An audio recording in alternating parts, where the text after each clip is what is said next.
Bangkok Motor Show อาทิ BMW X2 Mercedes-Benz The New CLS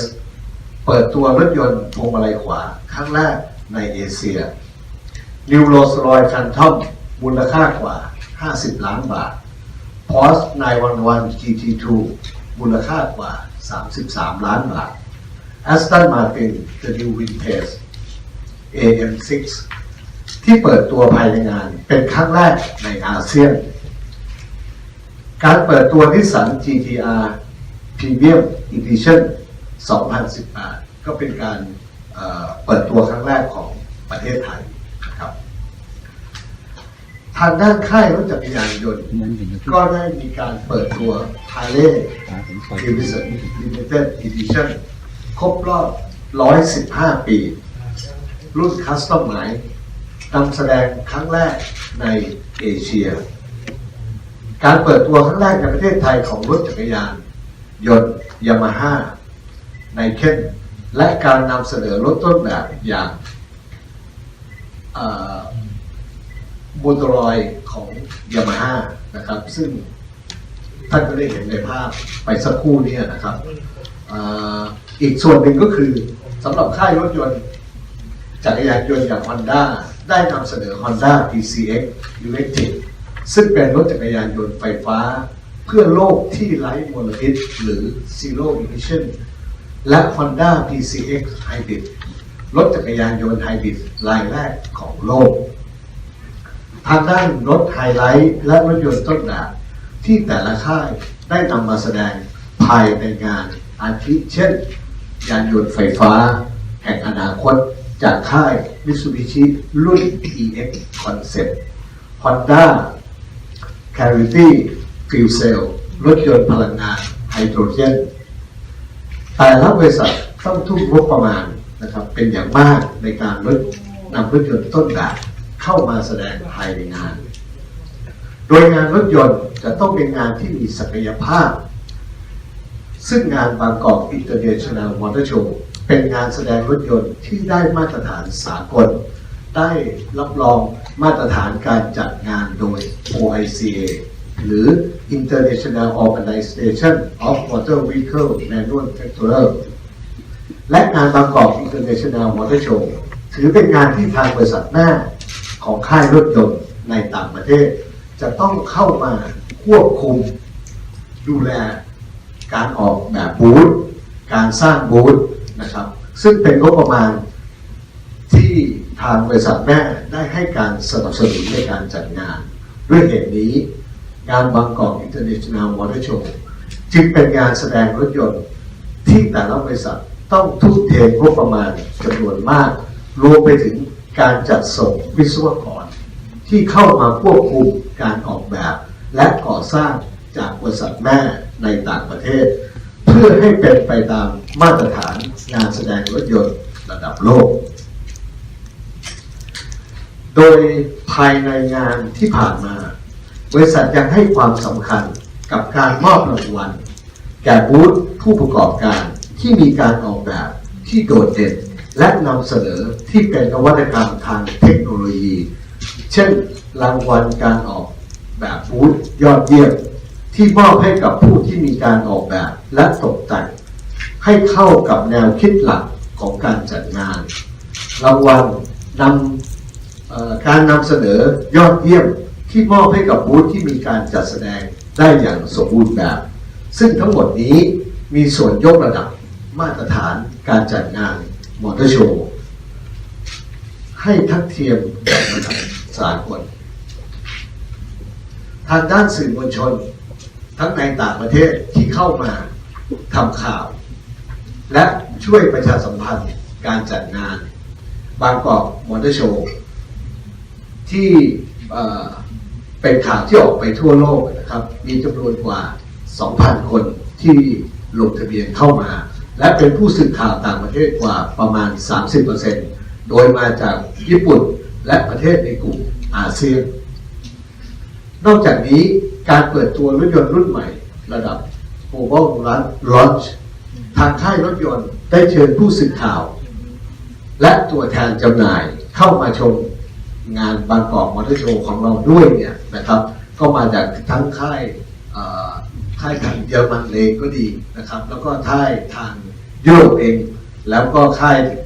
ของญี่ปุ่นเองนะครับก็ได้นำผู้สื่อข่าวที่เขาเชิญมาเป็นผู้ประกอบการที่อยู่ในอาเซียนเนี่ยให้เข้ามาดูการจัดงานต้นแบบของเรานะครับก็จัดอยู่ที่ประมาณ 2-3% นะครับจากผู้ที่เข้าชมงานที่มาจากต่างประเทศเช่นจีนญี่ปุ่นมาเลเซียเกาหลีและยุโรปเนื่องด้วยศักยภาพการจัดงานและฐานการผลิตอุตสาหกรรมยานยนต์ในประเทศไทยทำให้มีนักลงทุนให้ความสนใจในอุตสาหกรรมยานยนต์และหาช่องทาง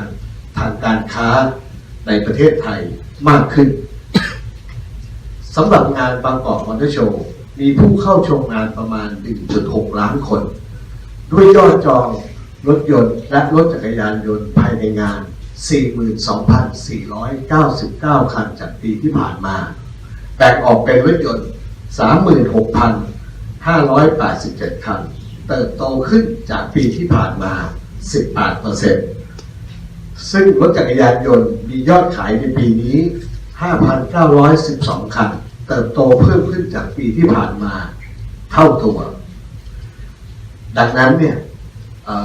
สิ่งหนึ่งที่แต่ละท่านนะครับที่ผู้ที่เข้ามาชม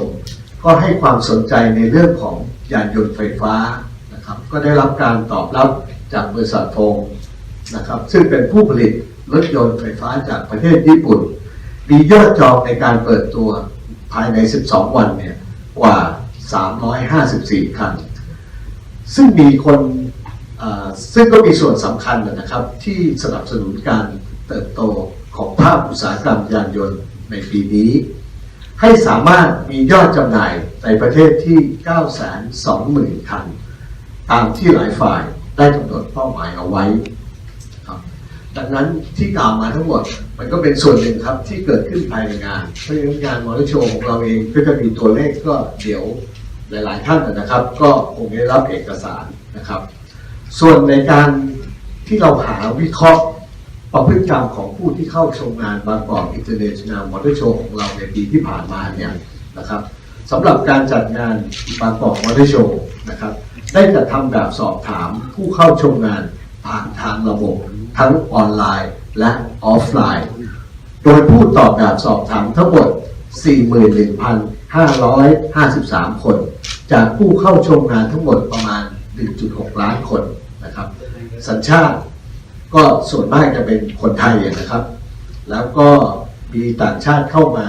จากที่รีพอร์ตจากบริษัทรถยนต์ที่ทำรีเสิร์ชนะครับแล้วก็จักรยานยนต์เนี่ยตัวเลขก็อยู่ที่ประมาณร่วมๆ 10,000 คนนะครับส่วนเพศที่เข้ามาชมงานถูกแบ่งออกเป็นเพศชายประมาณ 63.4 ที่เหลือก็เป็นเพศหญิงนะครับเพราะเราแบ่งแค่2เพศนะครับอายุสัดส่วนก็จะออกมาอยู่ที่ประมาณ 30-39 มีสัดส่วนสูงถึง 28% อายุ 40-49 มีสัดส่วนอยู่ที่ประมาณ 24% และอายุ 20-29 มีสัดส่วนอยู่ที่ประมาณ 22% นะครับกลุ่มอาชีพเป็นพนักงานบริษัทเอกชนเนี่ยมีสัดส่วนอยู่ที่ประมาณ 30.7 รองลงมาคือเจ้าของธุรกิจประมาณ 27.4 และข้าราชการรัฐวิสาหกิจประมาณ 16.6 นะครับส่วนที่เหลือประกอบอาชีพอิสระรายได้ต่อเดือนกลุ่มใหญ่คือกลุ่มที่มีรายได้ต่อเดือนประมาณ 15,000 ถึง 30,000 บาทนะครับมีสัดส่วนอยู่ที่ประมาณ 30.8% อันดับที่ 2 รายได้ต่อเดือน 30,000 ถึง 60,000 ก็อยู่ที่ประมาณ 29.4 ส่วนกลุ่มที่มีรายได้ตั้งแต่ 60,000 ถึง 100,000 และ 100,000 บาทขึ้นไปมีสัดส่วนรวมกันอยู่ที่ประมาณ 25% ความถี่ของการเข้าชมงานนะครับจากปีที่ผ่านมาประมาณ 68.3% เนี่ยระบุว่า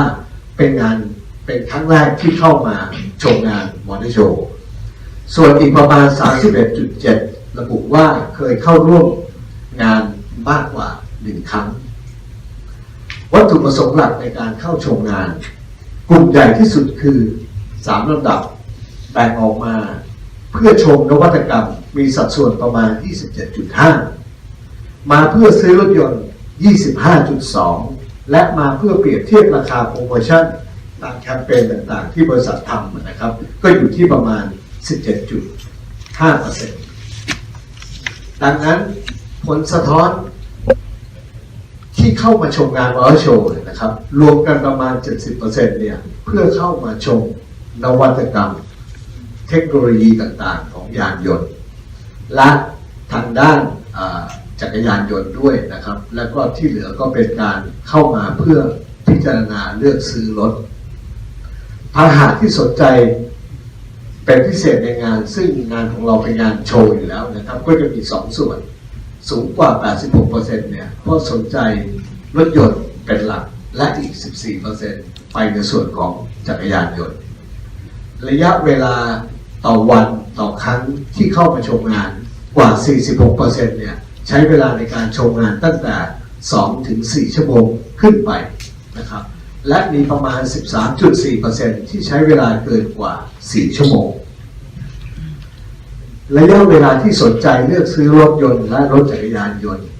สังเกตมีถึง 38.5% ที่มาชมงานและสนใจที่จะซื้อรถภายในงานอีก 18.4% พร้อมที่จะเลือกซื้อทันทีภายในงานหาก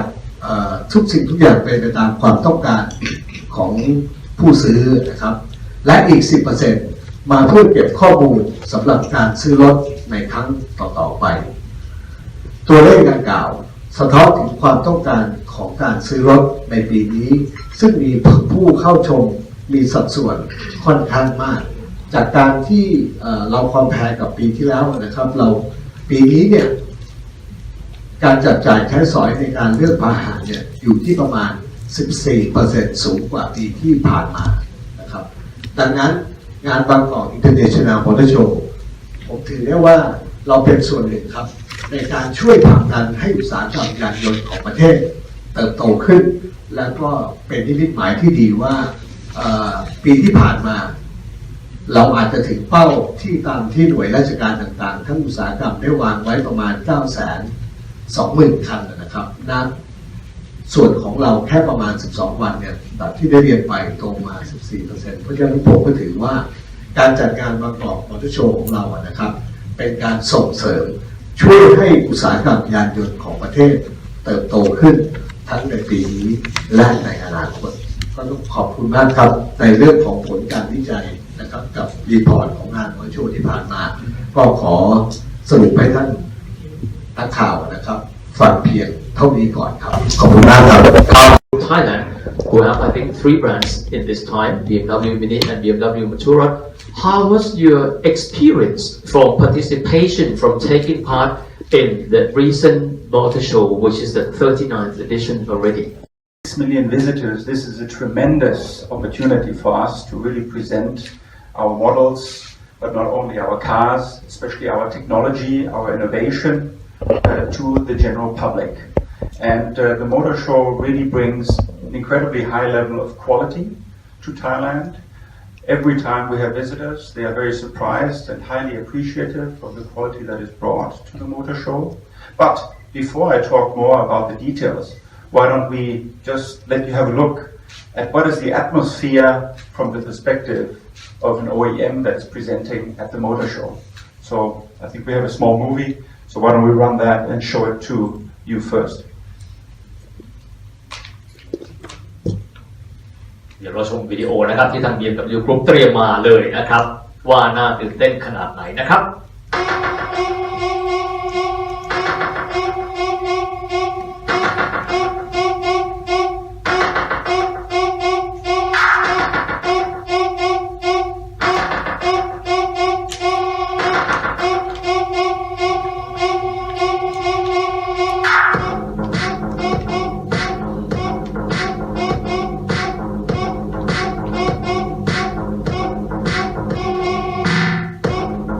ข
from BMW side, this was the atmosphere that we tried to create. But of course, we also have Mini and we have BMW Motorrad at the show as well. So the show offers us the opportunity to, as I mentioned, show on the one side the models to an incredibly wide audience, 1.6 million, that is much bigger than most of the A shows around the world. It is, of course, also a sales show, so the consumers and the customers have the opportunity to come in and really discuss on the floor about the opportunities with regards to our products. Okay? On the Mini side as well, we do the same approach, and on the BMW Motorrad side, also we of course present our models and let the customers interact for understanding the details of technology, but also to go into negotiations and discussions around the purchase of our models. Maybe you can let me first translate. นะครับทางคุณคริสเตียนที่ผมชอบนะครับก็บอกว่าตัวเลขของคนที่มาชมงานน่าตื่นเต้นทุกปีและปีนี้ 1.6 ล้านนะครับแต่สำคัญนอกเหนือไปจากภาพที่เราได้เห็นคือความตื่นเต้นด้านผลิตภัณฑ์นะครับคือเรื่องการที่คนที่เข้ามาชมเนี่ยเขาสนใจเรื่องของนวัตกรรมแล้วก็เทคโนโลยีมากมายทีเดียวนะครับและครั้งนี้ก็คงจะไม่ใช่มีแค่แบรนด์เดียวคือ BMW แต่ก็ยังมีมินิซึ่งสร้างความตื่นเต้นไม่แพ้กันเราก็ยังมีมอเตอร์ไซค์ของ BMW ด้วยนะครับ Well, I do love what you say that the innovations draw attention to people, but I wish to extend my questions further in terms of bookings as well as the key attractions from the booth of BMW in the recent motor show. Yeah, so in terms of pure facts and figures, we increased our bookings in the 39th motor show compared to 2017 quite significantly. So in terms of BMW and Mini together, we increased our bookings by 16% year on year and ended up at BMW and Mini together just over 1,600 bookings. That splits up in about 1,470 BMW bookings and 111 Mini bookings. So this was a strong success. On the BMW Motorrad side, we were achieving an even booking level as compared to the prior year. That mainly had to do with the fact that in prior year we launched one of our smaller models, the 310cc models, which in this year we focused more on the bigger bikes. But nonetheless, very successful as well. And I would like to highlight also here that the motorcycle area of the motor show has continued really to expand and to increase in quality. Very impressed by all the different stands and the quality that are presented there, and it just shows again for us the interest of the Thai people in the big bike activities throughout the years of the past, but definitely also in the current year. นะครับในแง่ของยอดจองนะครับผมได้ถามบอกว่าถ้าเกิดเราเปรียบเทียบกับปีก่อนหน้านั้นแล้วเนี่ยนะครับเป็นยังไงบ้างก็บอกว่าเติบโตขึ้นเลยนะครับ16%หรือว่า 16% นั่นเองนะครับโดยในปีนี้ครับรวมยอดจองไปแล้วของรถทั้ง2แบรนด์ก็คือ BMW แล้วก็ Mini เนี่ย 1,600 คันโดยประมาณนะครับซึ่งก็แบ่งเป็น BMW เนี่ย 1,470 คันแล้วก็มี Mini อีกส่วนหนึ่งซึ่งถือว่าน่าเร้าใจไม่แพ้กันก็คือตัวของบูธของ BMW Motorrad หรือว่า BMW ที่เป็นจักรยานยนต์นี้เนี่ยนะครับปีที่แล้วก็มีการเปิดตัวนะครับรถรุ่นที่ CC เล็กลงมาหน่อยแต่ว่าปีนี้ก็มีการโฟกัสไปถึงรถที่เป็นรุ่นใหญ่มากขึ้นอีกด้วยนะครับ But what is, I think, most exciting is on the one side also we try to bring new excitement to the motor show. So you saw in the movie that we actually combined it now with a fashion show. Right? So BMW, we always try to use the motor show as a platform to step forward in terms of creativity, how we can present to the public. So we did that in a couple of ways. As I mentioned, one was the fashion show, but also for the first time, and I think we were the only booth, we also allowed visitors that were not at the motor show but outside to participate on our launch via Facebook Live activities, and we had a couple of thousand visitors that actually joined on the opening day of our booth via Facebook Live. This was the first step into that different approach that we took as well. More than that, maybe just to round it off, we also introduced new technologies. For example, our connected drive technology. This was absolutely new, and it's the first time that we presented it. We used the motor show to present this technology, and it reflects again the direction that we have with what we call ACES. So in autonomous driving, connectivity, electrification and services, we definitely covered at this motor show 3 of those 4 pillars, which is electrification. We presented our plug-in hybrid electric vehicles. Then in terms of connectivity, we presented connected drive, and last but not least, together with that, our service offerings through the connected drive technology. So very exciting, and having a platform like the Motor Show with so many visitors and interests was a fantastic opportunity to do so. นะครับจากนี้ท่านก็ได้บอกนะครับบอกว่าในตัวงานนอกเหนือไปจากตัวผลิตภัณฑ์แล้วนะครับยังมีการที่จะผนวกองค์ประกอบต่างๆนะครับเช่นการสร้างความน่าตื่นเต้นมีเรื่องของแฟชั่นโชว์ด้วยแล้วก็อีกส่วนหนึ่งสำหรับบางท่านในวันเปิดอาจจะไม่ได้ไปใช่ไหมครับก็สามารถที่จะติดตามและมีส่วนร่วมกับ BMW Group ได้เนี่ยผ่านทาง Facebook Live แล้วก็นอกจากนี้นะครับยังได้มีการนำเอานวัตกรรมใหม่ๆนะครับเช่นเรื่องของ Connected Drive นะครับปัจจุบันคนก็จะพูดถึงเรื่องการเชื่อมโยงกันผ่านเครือข่ายของโทรคมนาคมด้วยนะครับแล้วก็มีศัพท์ที่หลายท่านอาจจะคุ้นเคยก็คือสื่อตัวของ ACS นะครับซึ่งถือได้ว่าเป็นทิศทางใหม่ไม่ว่าจะเป็นเรื่องของยานยนต์ไฟฟ้าผ่านปลั๊กอินไฮบริดนะครับก็ดีหรือว่าเรื่องการให้บริการแล้วก็ Connected Drive อีกด้วยนะครับ Last but not least, we did center our show this year around two models on the BMW stand, which was the X2 on the one side, but also the new BMW M5 model. So those were the two highlights. Nonetheless, when we look at the success that we've had in the award ceremonies, BMW, Mini and Motorrad altogether received 16 awards, right, which were split into 9 BMW, 2 Mini and 5 Motorrad.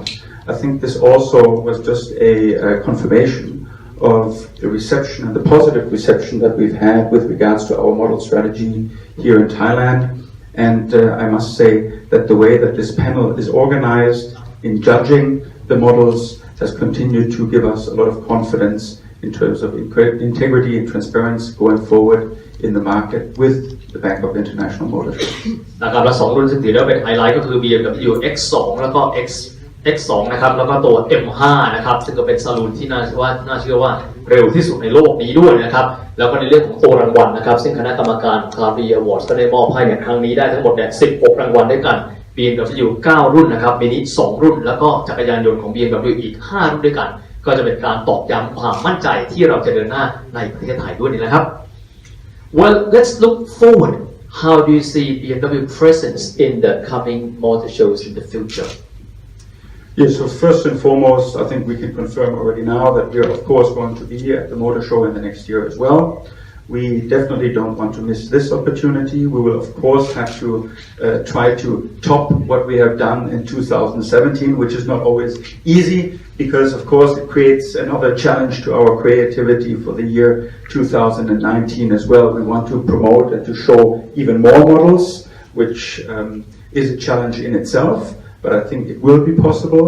We will be especially also trying to focus again on the motorcycle area, making that booth more interactive. We have already in the year 2018 had what we call Product Genius on the stand, so the customer has the opportunity just to have a very in-depth discussion with our Product Genius about the details of technology and models in itself. We will certainly continue with that in the year 2019 and focus in especially how we can communicate more vividly to the consumer and the customers coming onto our booth technology advancements that we're presenting, be it in plug-in hybrid, electrification, but also within the area of connectivity and services. นะครับตรงนี้ผมได้ถามนะครับแล้วในการมีส่วนร่วมนะครับกับมอเตอร์โชว์ในปีหน้าจะเป็นยังไงเขาบอกว่าเป็นงานท้าทายนะครับเพราะแต่ละปีก็ต้องสามารถที่จะเพิ่มเติมสิ่งต่างๆเข้าไปจาก 2017 มา 2018 ก็ต้องคิดแล้วครับว่าองค์ประกอบอะไรจะสามารถทำให้คนมีความตื่นเต้นได้มากขึ้น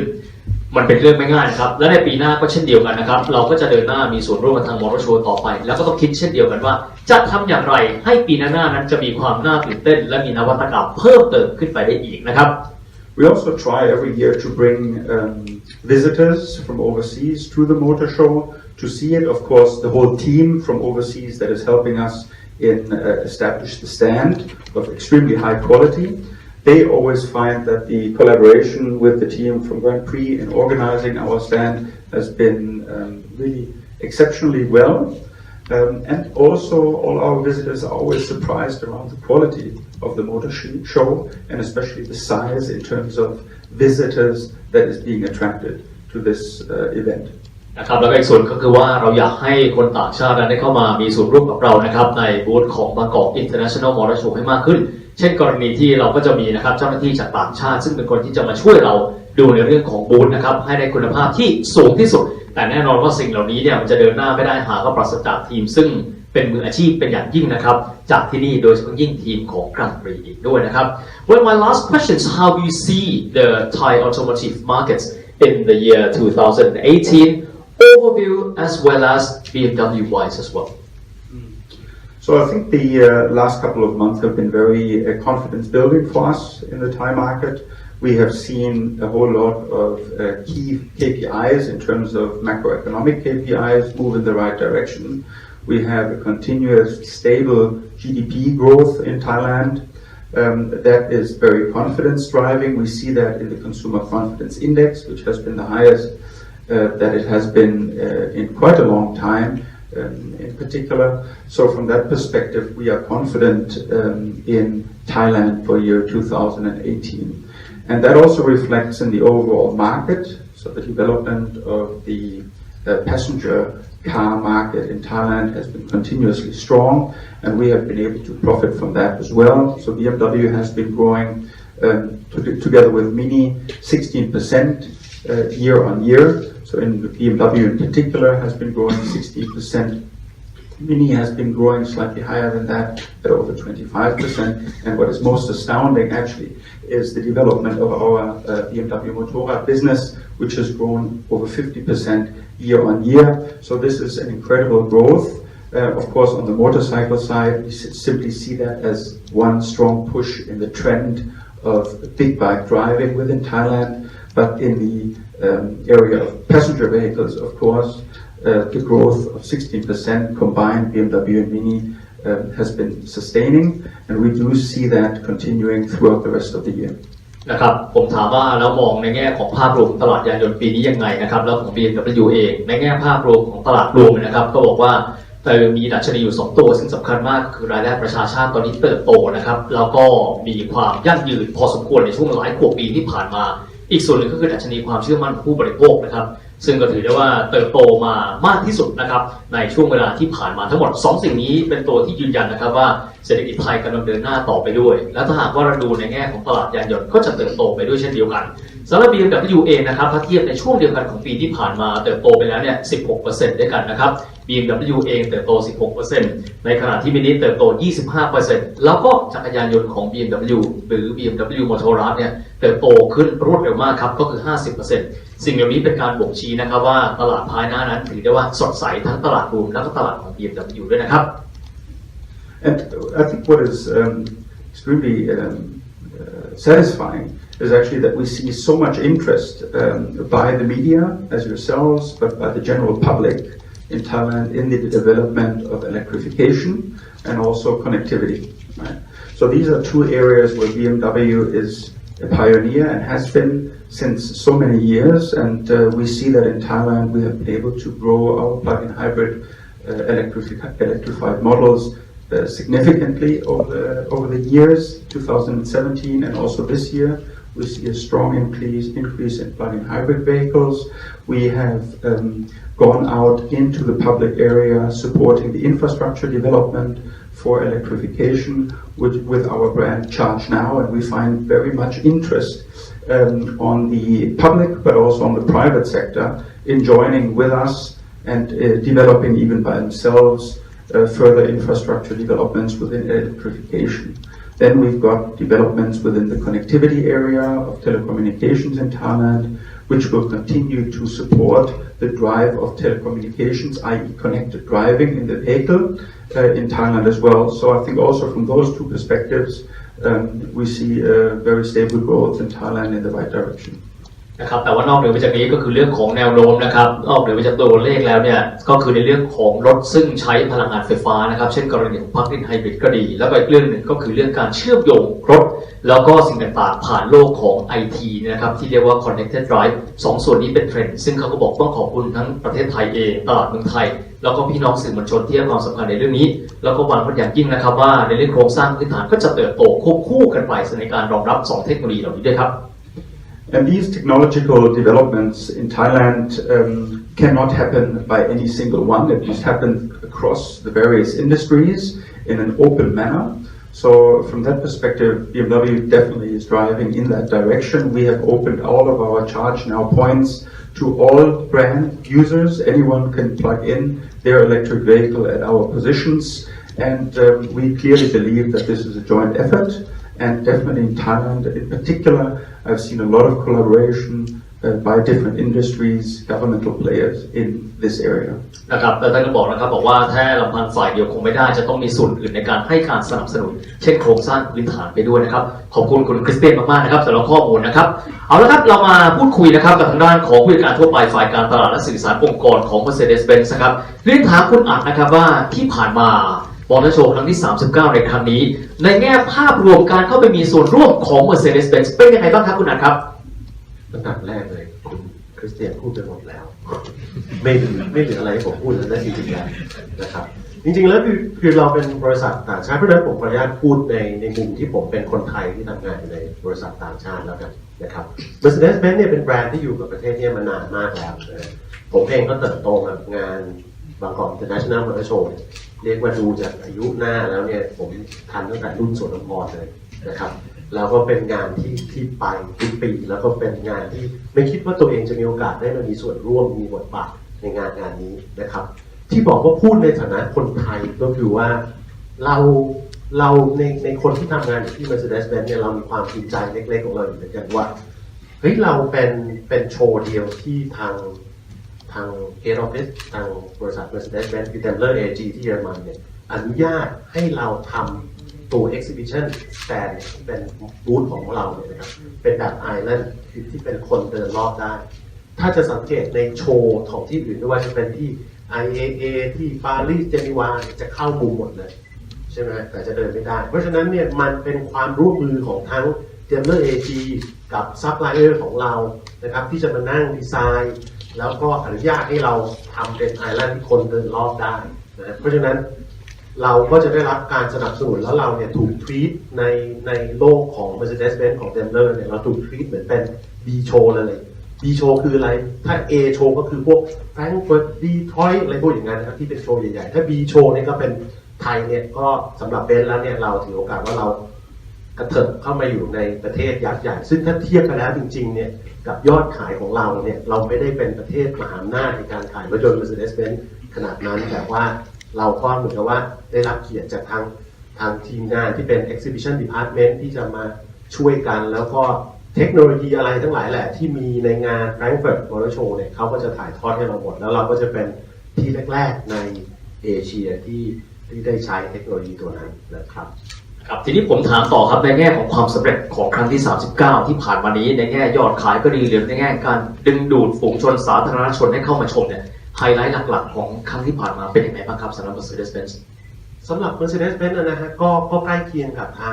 ง BMW เหมือนกันก็คือแน่นอนเรามีเรื่องของการเปิดตัวรถใหม่เรานำ CLS นะครับซึ่งเป็นโมเดลใหม่เลยเพิ่งเปิดตัวเพิ่งมีพวงมาลัยขวาเราก็นำรถเนี่ยเข้ามาโชว์ในงานนี้นะครับปีที่แล้วนะครับปีนี้นะครับเมื่อครั้งที่แล้วนี่เรียกว่าเป็นปีที่เราให้ความสำคัญกับแบรนด์หนึ่งที่แยกออกมาเหมือนกันเดี๋ยวนี้ Mercedes-Benz เนี่ยเหมือนกับเป็นumbrella ว่าเป็นแบรนด์ Mercedes-Benz เรามีแบรนด์ที่แยกออกมาอีกก็คือเป็น Mercedes AMG เดี๋ยวนี้เราไม่ได้เรียก Mercedes-Benz AMG แล้วเราเป็น Mercedes-AMG เพราะฉะนั้นเนี่ยเราเหมือนกับเรา dedicate corner หนึ่งเลยให้เป็น AMG เลยมี simulator มีอะไรทั้งหลายแหละแล้วพยายามที่จะโปรโมตตัวแบรนด์ตัวนี้ซึ่งถามว่าทั้งโลกเองเนี่ยเมื่อปีที่ผ่านมาก็เป็นปีที่ AMG ทั้งโลกเนี่ยขายได้หลักแสนซึ่งแต่ก่อนเนี่ยเหมือนกับว่าจะเป็นแบรนด์ที่ค่อนข้างจะจำกัดกับผู้เฉพาะกลุ่มมากนะครับเราเริ่มทำตลาดรถในส่วนที่เราเรียกกันว่าเป็น performance ของ AMG เป็น performance car ของ AMG ในรุ่นที่เป็นเราเรียกว่า43แล้วก็เป็นความภูมิใจของคนไทยอยู่นั่นแหละว่าทางเยอรมันเนี่ยอนุญาตให้เราประกอบรถยนต์ AMG นะครับนอกเบสของ AMG เป็นครั้งแรกโดยเราเนี่ยนำเสนอรถยนต์รุ่น C43 4MATIC Coupe นะครับซึ่งเป็นรถ AMG รุ่นแรกในโลกที่ออกมาผลิตนอกเบส AMG แล้วก็นำมาให้จองกันที่มอเตอร์โชว์ด้วยนะครับในส่วนของเทคโนโลยีที่เป็นในเรื่องของไฟฟ้านะครับเราก็มีแบรนด์ที่เป็น EQ แบรนด์นะครับเป็น Electric Intelligent นะครับโดย Mercedes-Benz เนี่ยเราก็เอาตัวไอ้แว่น Goggle ที่เป็นไอ้ Oculus ที่เป็น VR ทั้งหลายแหละที่ ถ้าเกิดว่ามีผู้สื่อข่าวหรือใครเนี่ยได้ไปเยี่ยมชมบูธที่ IAA ที่แฟรงก์เฟิร์ตเนี่ยนะก็จะเห็นว่าเรามีมุมที่ถ่ายทอดเทคโนโลยีพูดถึงเรื่องอนาคตนะครับก็จะคล้ายๆกับ BMW Daily Case ของเราไล่ตัวสลับกันสักนิดนึงเป็น CA แล้วก็ SE นะครับว่าในเรื่องของ Connect ในเรื่องของ Autonomous ในเรื่องของ Sharing ของ Electric อะไรเงี้ยเราก็มีมุมให้แล้วก็ในส่วนที่เราไปจับกลุ่มที่เป็นวัยรุ่นขึ้นมาหน่อยนะครับในกลุ่ม Compact Car ของเราเนี่ยเราก็มีงาน collaborate กับคุณอเล็กซ์เฟสซึ่งเป็นศิลปินกราฟฟิตี้ของเมืองไทยซึ่งถือว่าในระดับโลกเนี่ยเขาก็ได้รับการยอมรับกว้างขวางให้เขามาทำเป็นเหมือนกับเป็น Millennial Edition นะครับสำหรับรถ GLA ครับต้องเรียนว่าเวลาที่เราเข้าไปที่บูธของ Mercedes-Benz จะสังเกตได้นะครับว่ากลิ่นอายของความเป็นต่างชาติบริษัทแม่น่าจะให้การสนับสนุนค่อนข้างเยอะเพราะดูแล้วมีกลิ่นอายรู้สึกเหมือนกับเราไปดูแบบA show กันเลยนะคือไม่ได้สนับสนุนเฉพาะเทคโนโลยีเขาสนับสนุนตังค์ผมด้วยนะครับเนาะถึงได้สามารถหยิบจับได้แบบนี้นะเขาก็คือเรื่องนั้นคือเขาเรียกไงว่าเขามีดีไซน์เขาดีไซน์มาแล้วทั้งโลกมันก็จะเหมือนกันไอตัวที่เป็นคลีปเนี่ยเราเรียกลาเมล่านะครับแล้วไอตัวเนี้ยไอธีมเนี่ยเขาเรียกว่าซิลเวอร์โฟลว์เราเนี่ยใช้ธีมเนี้ยมา3 ปีแล้วนะครับนั่นหมายความว่าเดี๋ยวเดือนตุลาเนี่ยฐานะลูกจ้างของผมเนี่ยจะมีโอกาสได้ไปดูงานที่Paris Motor Show กับทีม Exhibition ของ Mercedes-Benz นั่นหมายความว่าตุลาดูแล้วเนี่ยก็เตรียมใจได้เลยว่าในงาน Bangkok International Motor Show สำหรับครั้งที่40เนี่ยก็จะมีดีไซน์ใหม่ๆจากงานของ Mercedes-Benz ที่เป็น Head Office ถ่ายทอดมาถึงดีไซน์ของที่งาน Bangkok International Motor Show ด้วยนะครับคุณอาครับผมขอเรียนอีกสักหนึ่งคำถามในเรื่องของตลาดรวมในปีนี้ทางด้าน Mercedes-Benz มองตลาดรวมในปีนี้รวมถึงเรื่องของตัวยอดของ Mercedes-Benz เองในประเทศไทยในปี 2018 นี้ยังไงบ้างครับเป็นเรื่องที่ตอบลำบากมากว่าจริงๆแล้วโดยบริษัทเนี่ยโดย policy ผมเนี่ยผมพูดเรื่องเป้า target ไม่ได้นะครับจะพูดในฐานะลูกจ้างเราจะดูน้อยเนื้อต่ำใจว่าทุกครั้งทำไมเราถึงต้องเซต target ให้มันโตทุกปีเลยครับใช่ไหมฮะเพราะฉะนั้นก็ปีนี้ก็เราก็ยังหวังว่าณวันนี้เนี่ยเราก็ยังเติบโตขึ้นนะครับในยอดขายของงานในยอดจองของงานมอเตอร์โชว์เนี่ยก็อาจจะเป็นที่ฮือฮาเดินไปไหนมาไหนจะมีคนแซวคนทักตลอดเลยว่าเฮ้ยจริงเหรอคุณมียอดจองนี่เป็นติด1 ใน 5ของรถในงานมอเตอร์โชว์เลยไม่ใช่รถปิกอัพไม่ใช่รถเพื่อการพาณิชย์ระดับ5นี่ขึ้นมาเป็น Mercedes เลยเหรอเป็นอย่างนี้มา2 ปีแล้วนะครับที่เราไต่ขึ้นมาอยู่ในระดับนั้นก็ต้องขอบคุณหลายส่วนเลยคงไม่ใช่เพราะการตลาดหรือ PI ของผมเป็นคนทำอันดับแรกเลยเนี่ยคงต้องขอบคุณในเรื่องของตัว Product ที่มีให้เลือกเยอะลูกค้าก็เลยมีความไว้วางใจนะครับพี่ที่เป็น Dealer Network ของเราที่ช่วยกันทำการจำหน่ายรถยนต์ Mercedes-Benz และที่สำคัญที่สุดก็คือแพลตฟอร์มของการขายการจองที่เปิดโอกาสให้คนมีโอกาสดูรถครบทุกรุ่นแล้วเขาเลือกได้หมดเลยเรามี30 กว่าโมเดลที่ให้ลูกค้าเลือกชมนะครับเพราะฉะนั้นเราเชื่อว่าในปีนี้เราก็ยังเชื่อนะครับเจ้านายผมก็ยังเชื่อว่าเราจะเติบโตขึ้นไปอีกนะครับขอบคุณมากนะครับคุณอัดครับทีนี้ผมมาเรียนถามบุคคลที่อยู่เบื้องหลังความสำเร็จของมอเตอร์โชว์ทุกครั้งที่ผ่านมาในครั้งนี้ด้วยเช่นเดียวกันนะครับวันนี้เรามีดร.ประจิน อิ่มลำเนานะครับผมเชื่อว่าวงการรถยนต์นั้นเติบโตได้ต้องมีแรงกระตุ้นแล้วก็จากทุกภาคส่วนและหลายคนก็เชื่อนะครับว่ามอเตอร์โชว์เองนี้ก็ถือว่าเป็นอีกหนึ่งกลจักรสำคัญในการผลักดันผมเรียนถามดร.ประจินนะครับถึงศักยภาพของงานมอเตอร์โชว์เองนะครับว่ามีบทบาทอย่างไรในการขับเคลื่อนอุตสาหกรรมยานยนต์ไทยบ้างครับเชิญเลยครับก็เป็นสิ่งที่น่าภาคภูมิใจเพราะว่าตลอดระยะเวลาที่เราจัดมอเตอร์โชว์ขึ้นมาเนี่ย39 ปีใช่ไหมตั้งแต่4 กลางปีเราเนี่ย48 ปีดังนั้นเนี่ยการจัดงานมอเตอร์โชว์ของเราเนี่ยเป็นตัวกำหนดทิศทางและกำหนดนโยบายของกระทรวงอุตสาหกรรมด้วยในเรื่องของรถยนต์ก็โดยแรกๆเราทำเราก็ไม่ได้คิดนะพอทำมาหนักๆก็กลายเป็นตัวกำหนดเพราะว่าจากบริษัททั้งหลายแหล่เนี่ยจากทางยุโรปก็ดีญี่ปุ่นก็ดีที่มาทำตั้งโรงงานอยู่ในประเทศไทยแล้วจะมาได้รับการสนับสนุนนโยบายของภาครัฐจะมาที่ให้เป็นฐานในการส่งออกด้วยโดยตรงนี้ก็ทำให้มอเตอร์โชว์เราเนี่ยเป็นตัวกำหนดทิศทางก็เป็นอย่างนี้มาทุกปีใช่ไหมดังนั้นผู้เข้าชมงานมอเตอร์โชว์เรา ก็เป็นสิ่งที่น่าตื่นตาตื่นใจเพราะว่าที่มีคนดูเกินล้านคนซึ่งในโลกนี้ก็มีไม่อยู่กี่แห่งที่เคยมีอยู่ก็ที่โตเกียวมอเตอร์โชว์เคยทำได้แล้วที่แฟรงก์เฟิร์ตมอเตอร์โชว์ที่มีคนดูเป็นล้านคนฉะนั้นเนี่ยสิ่งนี้เองเนี่ยก็ทำให้มอเตอร์โชว์เราเนี่ยยิ่งใหญ่ติดอันดับโลกใช่ไหมแล้วก็เสร็จแล้วก็ตัวเลขนะครับตัวเลขของในการประกอบรถยนต์ในบ้านเราเนี่ยนะครับก็เติบโตไปด้วยเติบโตจากงานตัวนี้เป็นเครื่องวัดเพราะว่าเม็ดเงิน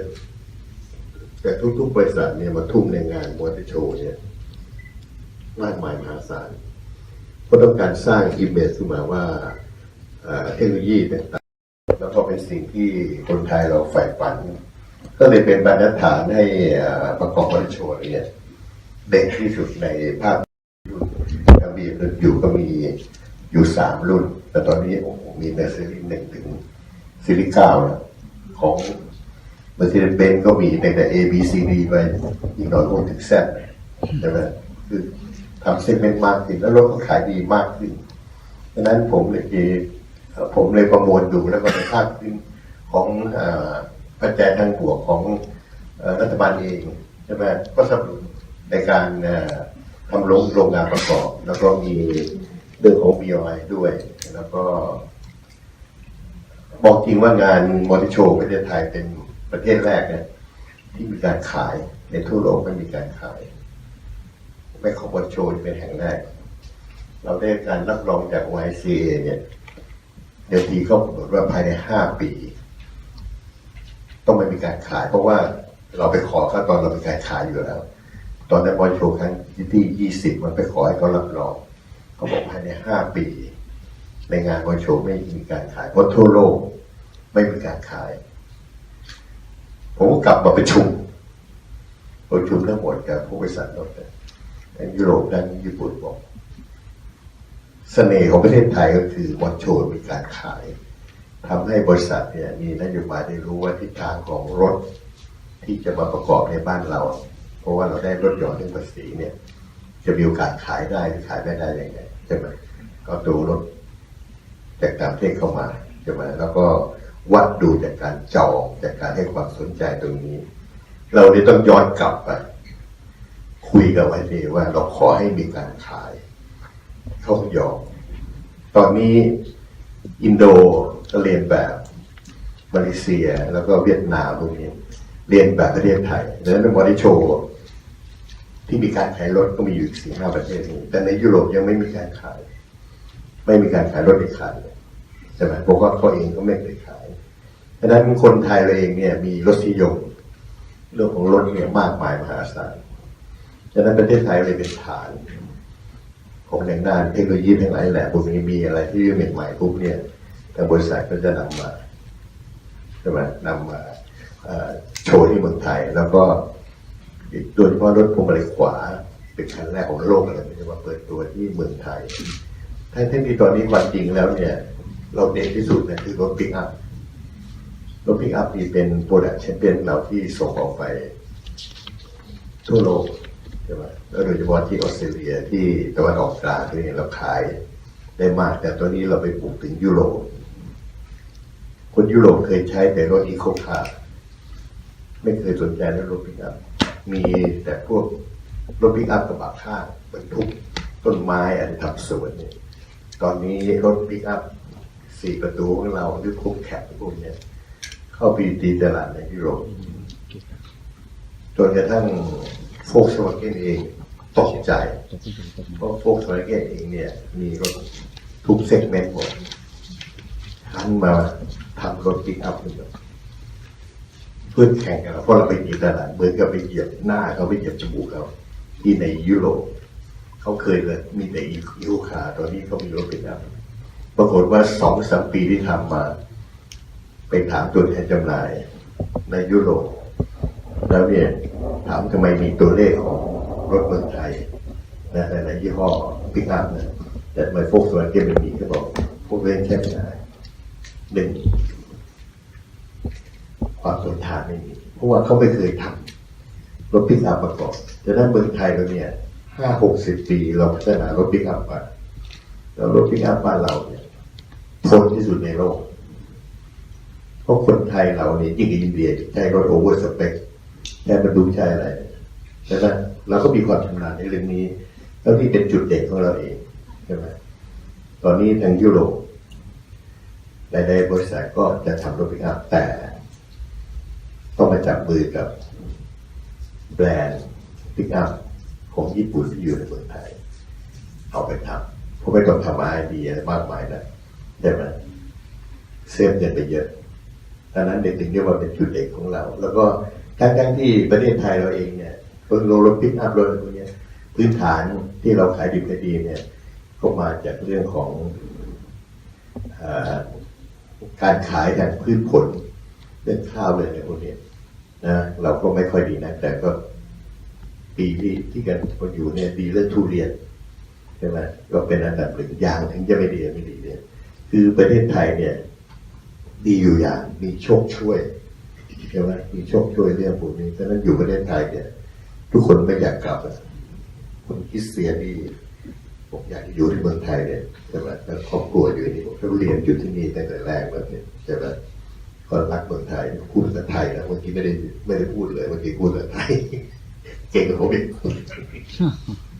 ใช่ไหมนี่คือประเทศไทยแล้วตอนนี้เองโดยตัวเลขรวมนั้นเนี่ยเราประกอบรถเป็นอันดับ12ของโลกใช่ไหมปีนี้ก็คงอยู่ในราว2 ล้านคันใช่ไหมในประเทศประมาณ950,000-980,000ส่งออกนี่ประมาณ1 ล้านคันรถส่งออกนี่เรา1 ล้านคันอยู่ตลอดเวลาอยู่แล้วเพราะว่ารถของเราส่งออกไปประมาณ130 กว่าประเทศทั่วโลกใช่ไหมมีแต่รถปิกอัพไปมีรถเก่งไปอะไรพวกนี้แล้วนั่นเป็นสิ่งที่น่าดีใจแล้วก็ตัวเลขอย่างที่บอกเราขึ้นมาถึงประมาณ 18%จะมาตัวเลขอยู่ในประเทศตรงนี้แล้วก็ GDP ที่รองนายกสมคิดพูดไปเมื่อ2 วันนี้ก็บอกเติบโตขึ้นให้เราเตรียมตัวเตรียมรับและยิ่งพอปีหน้ามีการเลือกตั้งแล้วเนี่ยก็ยิ่งดีกันใหญ่ใช่ไหมประเทศไทยแล้วเนี่ยมีอะไรดีๆเยอะใช่ไหมแล้วยิ่งการเมืองนิ่งอย่างนี้สงบนิ่งไม่มีการเดินขบวนไม่มีการอะไรนะผมคิดว่าพวกเราจะอยู่สบายขึ้นแล้วก็มั่งมีสีสุขกันขึ้นจะได้มีเงินมากขึ้นแล้วก็ในมอนิโตปีหน้าเนี่ยเป็นครั้งที่40ผมก็กล่าวว่าเป็นปีที่ดีสำหรับคนไทยเราแล้วก็เราก็จะมีการเฉลิมฉลองใช่ไหมที่ครบรอบ40 ปีที่เราคิดอยากอยู่นี่อยู่ได้ก็ต้องขอความร่วมมือจากบริษัทต่างๆที่เป็นพันธมิตรเราใช่ไหมโดยเฉพาะ2 ค่ายใหญ่ของยุโรปยักษ์ใหญ่ใช่ไหมก็คุยกันอยู่ว่าทำยังไงเพราะท่านเอง2 ท่านก็อยู่เมืองไทยต้องการจะให้ตัวเลขเติบโตขึ้นเราคนไทยก็ช่วยเลยซื้อรถด้วยอะไรด้วยเพราะว่าคนไทยเองเนี่ยชอบรถอยู่ที่ไหนก็ต้อง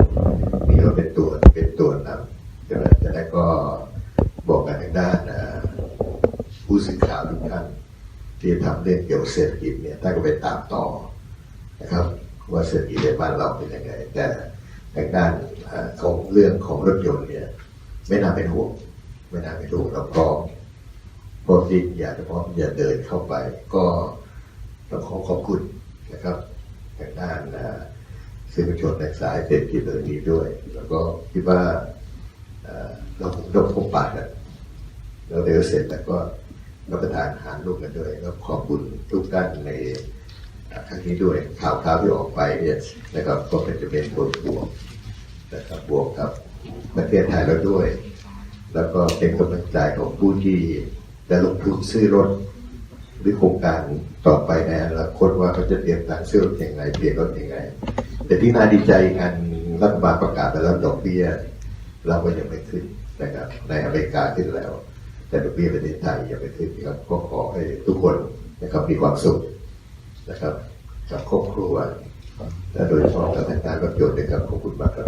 เขาได้พัฒนาเอารถรุ่นใหม่ๆเข้ามาจะเป็นปลั๊กอินไฮบริดเป็นรถไฟฟ้าเป็นอะไรพวกนี้เราก็พร้อมที่จะเดินไป ภาครัฐบาลเองก็พยายามจะจี้เรื่องรถไฟฟ้าใช่ไหมโดยเฉพาะทางด้านตัวนายกเองรองนายกปีสมคิดเองเนี่ยพยายามจี้ผมเพิ่งกลับจากที่ญี่ปุ่นมาก็เรื่องรถไฟฟ้าเนี่ยใช่ไหมทุกคนมีรถไฟฟ้าอยู่ในมือแล้วแต่จะทำยังไงลงมาเนี่ยมันลงทุนสูงมากดังนั้นเนี่ยผมก็บอกอย่าเพิ่งไปวิตกอะไรค่อยๆขยับไปใช่ไหมเพราะเดี๋ยวมีการเลือกตั้งเนี่ยก็ต้องมีการเปลี่ยนแปลงมีอะไรเกี่ยวกับอุตสาหกรรม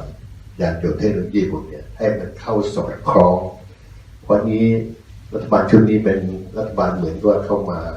รักษาการสารภาพจริงๆแล้วเนี่ยต้องมีรัฐบาลที่มาจากการเลือกตั้งแต่มันทั่วโลกที่จะยอมรับแล้วก็ต้องอยู่ครบวาระคือ4 ปีจนมาแล้วมีการเลือกตั้งใหม่ต่อไปเนี่ยจะเป็นแบบนี้ตลอดในประเทศไทยจะไม่มีอุบะไม่มีแล้วจะได้เข้าระบบพิธีคนไทยจะได้บางครั้งสมบูรณ์กันทันทีนะครับถามบอกว่าตัว Mercedes-Benz เองนะครับก็ได้มีการทำงานใกล้ชิดกับผู้จัดงานมอเตอร์โชว์นะครับในทุกปีนะครับมีการแชร์ข้อมูลกันมีการปรึกษากันนะครับเราทำควบคู่กันไปอยู่แล้วนะครับไม่ว่าจะเป็นแบบสำรวจไม่ว่าจะทั้งจากทางมอเตอร์โชว์เองหรือว่าทางเราเองนั่นคือเหตุผลว่าทำไมในช่วงหลายปีที่ผ่านมาเนี่ย Mercedes-Benz เนี่ยเติบโตขึ้นถ้าจะเรียกว่าเป็นก้าวกระโดดเลยจากตลาดที่เราขายรถอยู่ประมาณ 3,000 ถึง 5,000 คันนะครับเราเปลี่ยนไปเป็นตลาดที่ขาย10,000 กว่าคันขึ้นไปนะครับถามว่าเพราะอะไรก็เพราะว่าเรามีการสำรวจเรามีการดูในเรื่องของความต้องการของลูกค้านะฮะซึ่งก็จะได้ฟีดแบ็กจากทางผู้จัดงานจากทางรีเสิร์ชต่างๆที่เราทำเพราะฉะนั้นนั่นมันก็มีผลในเรื่องของการที่เรานำสินค้าให้มาตรงตามความต้องการของลูกค้ามากขึ้นเพราะฉะนั้นนั่นคือสิ่งที่เราปรับในเรื่องของกลยุทธ์ก็คือมี product variety มากขึ้นให้เข้าถึงให้ตรงกับใจของลูกค้ามากขึ้นแต่ก่อนอาจจะเห็นพูดแค่ C class E class S class นะครับไม่ต้องพูดถึงเลยว่าจะมีรถรุ่นนู้นรุ่นนี้หรือแม้แต่บริษัทเองเนี่ยอย่างตัว Mercedes-Benz เองในสมัยก่อนเนี่ยเราเรียกด้วยซ้ำไปว่าเรากล้าที่จะเรียกโมเดลของเราเองด้วยซ้ำไปว่า niche model เหมือนกับเราหลอกตัวเองแล้วล่ะว่าเป็น niche พอเป็น niche model ปุ๊บเนี่ยมันก็เลยมีความรู้สึกว่ามันจะต้องน้อยอ่ะมันจะต้องขายนิดเดียวเองถูกไหมเพราะมัน niche นะเพราะฉะนั้นเราก็เลยเปลี่ยนแท็กติกใหม่ว่าเฮ้ยเราเรียกรถของเราเนี่ยเป็น4 กลุ่มด้วยกันคือกลุ่มที่เป็น compact car ที่ตอบโจทย์ลูกค้าวัยรุ่นกลุ่มที่เป็นลูกค้าที่เป็นคอของเราอยู่แล้วที่เป็น contemporary luxury เป็น luxury segment จะเป็น CES พวกนั้นเราก็ยังมีอยู่กลุ่มที่ชัดๆเลยที่เคยเรียกว่า niche เนี่ยเราก็ตั้งชื่อเขาว่าเป็นกลุ่มที่เป็น dream car เป็นรถในฝันจะเป็น SLC เป็นรถเปิดประทุนรถสปอร์ตรถคูเป้อะไรทั้งหลายแหละแล้วก็กลุ่มสุดท้ายซึ่งเติบโตมากในอุตสาหกรรมรถยนต์ไทยถ้าผมว่าทุกยี่ห้อนะครับก็คือในกลุ่มที่เราจำกัดไปเลยว่าเป็นรถ SUV เพราะฉะนั้นจากที่เราได้ข้อมูลมาก็มาช่วยพัฒนาแล้วก็เปลี่ยน direction ของบริษัทไปประมาณนี้ครับ Well, the same questions to Kun Christian from BMW as well. I mean, after Kun Chaturan have shared with all of us the result of the survey done during the motor show this time, how will you utilize that result of the research in order to adjust your strategy for the future? Yeah, I think we will probably be going in a similar direction as was already mentioned.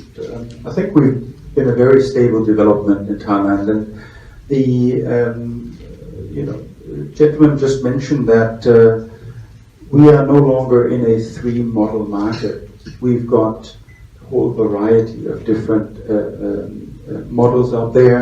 be it our 3, 5, 7s, which would be probably our most stable ones of the past, but also the whole SUV range up, starting from the X1, now the X2, X3, X4, X5, X6, right? So then I mentioned also earlier that we have a set of big change of technology coming along. So it's really transformational. It's going from combustion engines towards electrification, be it in the first step a plug-in hybrid electric vehicle, which of course is much more technologically advanced than a normal hybrid vehicle, and up to all the way to the full electric vehicle that we are already having as well. And at the same time, we are seeing a much more connected vehicle going into the future. And when we look at the overall trend of the population, there's a whole trend towards being connected, right? And this is where we definitely are following with our products as well. So we're offering this sort of connected world to our customers as well within the car. And this is a very stable strategy that we will be certainly continuing in Thailand. Thailand is a market where the consumer is very technologically savvy, very connected, knowledgeable, and this is directly what we are trying to also react towards by having our connected drive now in the vehicles, the consumer being able to manage his car to a large extent via the applications that he now has on the telephone. And so this is, I think, the direction we're going in. We're going in together with our partners, as I mentioned, in the wider industry, our partners of the motor show, and most of the other producers in the premium segment as well. นะครับตรงนี้แกก็ได้บอกนะครับว่าสังคมไทยเนี่ยเป็นสังคมที่มีความตื่นตัวทางด้านเทคโนโลยีค่อนข้างเยอะใช้เทคโนโลยีแล้วก็ใช้เรื่องการเชื่อมโยงค่อนข้างเยอะผลิตภัณฑ์ที่มาก็จะต้องตอบโจทย์สิ่งเหล่านั้นแหละครับดังที่เราได้เห็นนะครับ Connected Drive ก็จะมีการเชื่อมโยงแอปพลิเคชันซึ่งบางครั้งเนี่ยอยู่ในมือถือเราก็สามารถเชื่อมโยงกันได้นอกเหนือไปจากนี้เรื่องของการขยายนะครับตัวของรุ่นจากเดิมเนี่ยที่บอกว่าอาจจะวางอยู่บนพื้นฐานซีรีส์3ซีรีส์5ซีรีส์7ตอนนี้มีการขยายถ้าดูตระกูล X แค่อย่างเดียวนะครับตอนนี้มีประมาณเวลา 6X ด้วยกันนะครับก็เป็นการตอกย้ำว่าสังคมที่มีความซับซ้อนมากขึ้นรุ่นก็จะต้องมีมากขึ้นอีกด้วยนะครับผมว่าเวลาการตอบคำถามนี้ก็น่าจะครอบคลุมพอสมควรนะครับดังนั้นในช่วงนี้นะครับขอเสียงปรบมือให้กับทั้ง3ท่านบนเวทีด้วยนะครับในการจัดงานครั้งที่40เพราะว่าทุกๆบริษัทรถยนต์ไม่ว่าเป็นค่ายยุโรปหรือค่ายญี่ปุ่นที่มาออกงานBangkok Motor Show เนี่ยใช่ไหมทุกคนก็มีความต้องการอยากจะเห็นว่ามอเตอร์โชว์ของเราเนี่ยใช่ไหมซึ่งความจริงแล้วเนี่ยมันเป็นมอเตอร์โชว์ของอาเซียนไปแล้วอยากเห็นว่าจะมีการพัฒนาเพิ่มขึ้นไปใช่ไหมควบคู่กับการพัฒนาโปรดักต์ของเขาไม่ว่าจะเป็นรถปลั๊กอินไฮบริดก็ดีเป็นรถไฟฟ้าอะไรก็ดีตรงนี้ด้วยเขาก็ต้องการจะนำเสนอมาควบคู่กับงานของเราเองเราก็ต้องจัดงานของเราเนี่ยเพื่อให้สอดคล้องกับโปรดักต์ที่เขามีอยู่เพราะไม่งั้นเม็ดเงินทั้งหลายแหละที่เขามาลงทุนอยู่ในประเทศไทยเนี่ยนะมันก็จะไม่เกิดผลขึ้นมาใช่ไหมเพราะว่าทุกๆบริษัทเนี่ยเขามีการตลาดที่เขาขายรถไปทั่วโลกใช่ไหมเขาจัดว่ามอเตอร์โชว์ที่ประเทศไทยเนี่ยเป็นตัวที่กำหนดทิศทางในอาเซียนด้วยฉะนั้นเขาเองเขาก็ตั้งความหวังของเขาไว้สูงกับของเราด้วยมันเป็นควบคู่กันเพราะว่าอันนี้มันก็เหมือนกับว่าทางบริษัทแป้งเองจะได้ส่งบัดเจ็ตมาเยอะๆหน่อยทำตรงนี้ได้แล้วก็จะได้นำรถต้นแบบแล้วก็รถที่ออกไปใหม่โดยเฉพาะรถพวงมาลัยขวาที่จะมาขายในประเทศต่างๆที่ใช้รถพวงมาลัยขวาพวกนี้จะได้มากำหนดทิศทางแล้วมาเปิดตัวอยู่ที่ Bangkok Motor Show เราอันนี้เป็นสิ่งที่คนไทยเรามีความภาคภูมิใจด้วยแทนที่เขาจะเปิดที่ลอนดอนที่อังกฤษนะทีนี้เขาย้ายมาเปิดประเทศไทยแล้วจะมาแล้วเป็นผลพวงแล้วก็สามารถเชิญผู้สื่อข่าวในอาเซียนทั้งหมดเนี่ยจะมาชมงานเราเป็นต้นแบบเป็นพื้นฐานด้วยอันนี้คือสิ่งที่ทำให้งานมอเตอร์โชว์เราต้องพัฒนาควบคู่ไปกับบริษัทรถพวกนี้ด้วยแนวโน้มเศรษฐกิจและการเลือกตั้งในปีหน้าจะส่งผลกับธุรกิจประเทศไทยนี่ก็โชคดีนะครับเพราะจากพื้นเพของการประกอบการของเราเนี่ยตอนนี้เรากระเตื้องขึ้นรวมถึงการลงทุนเรื่องของรถไฟความเร็วสูงแล้วก็เรื่องของการพัฒนาของพื้นที่ต่างๆแล้วก็รวมถึงเรื่องที่ทางรัฐบาลเองได้ทุ่มเทคู่แข่งอีสเทิร์นซีบอร์ดเขาทำอยู่ที่รู้สึกจะ EEC ที่ทำอยู่นั้นอันนั้นเป็นการที่ดีมากนะผมก็ ได้ติดตามไปดูแล้วก็รู้สึกว่าตรงนั้นจะได้ประโยชน์สูงสุดเป็นจุดเด่นของประเทศไทยเราตรงนั้นแล้วก็ทุกๆประเทศก็มองเห็นว่าประเทศไทยของเราเนี่ยมีพื้นฐานในการพัฒนาพื้นที่ในโซนนี้ใช่ไหมมันจะทำให้เราจะมีศูนย์ท่าเรือใหญ่นั้นด้วยศูนย์การผลิตใหญ่ตรงนั้นด้วยเพื่อรองรับไม่งั้นทางเวียดนามใช่ไหมคือทางจีนอะไรพวกนี้ที่เขาติดกับทะเลกว้างใหญ่ไพศาลเนี่ยเขาจะไม่ใช้เราตรงนี้ได้ใช่ไหมผมก็ติดตามดูนะเราคิดว่าบริษัทรถยนต์เองเนี่ยเขาต้องการตรงนี้ด้วยนะครับเลือกตั้งไม่น่าไปถูกอะไรเพราะอย่างที่รัฐบาลพูดถึงรถแมพอะไรพวกนี้ก็รอให้ประกาศจะมาประกาศแล้วก็เป็นการเฉลิมฉลองให้กับรัชกาลที่10แล้วขึ้นมาตรงนี้เลือกตั้งมีแน่ๆไม่ต้องห่วงแล้วก็เป็นเลือกตั้งที่สมบูรณ์แบบที่สุดใช่ไหมมีกฎกติกาที่